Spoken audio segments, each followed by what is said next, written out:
আপনি যদি দুনিয়ার মধ্যে খারাপ কাজ ছাড়তে চান বা সাকসেস যদি হতে চান, তাহলে আপনার জীবন থেকে, আপনার লাইফ থেকে কিছু বন্ধু বান্ধবকে আপনাকে ছাড়াই করতে হবে।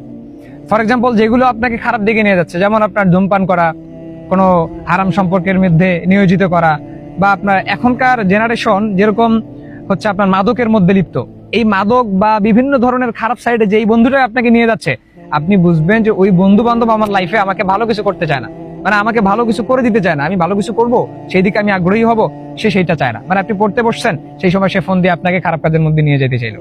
ইভেন কোন স্কুল ছুটি দিছে, মেয়ে দেখার জন্য চলো ওই জায়গায় যাবো। এই যে বন্ধু বান্ধব গুলো, যখন এই বন্ধু বান্ধব গুলো আপনার লাইফ থেকে আপনি ছাড়তে পারবেন, তখন আপনি সাকসেস হতে পারবেন এবং তখন আপনি রবের দিকে ফিরতে পারবেন।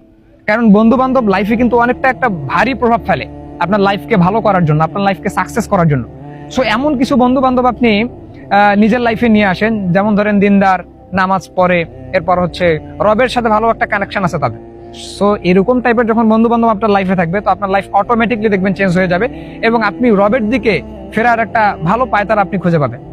সো সেই দিক বিবেচনা করে খারাপ বন্ধু বান্ধব ছাড়েন এবং ভালো বন্ধু বান্ধবদের সাথে কানেকশন তৈরি করেন। দেখবেন এই সমস্ত গুলোকে নিয়ে আপনি রবের সাথে কানেকশন করতে পারবেন এবং রবের সাথে কানেকশন করলেই জান্নাত পাবেন ইনশাআল্লাহ।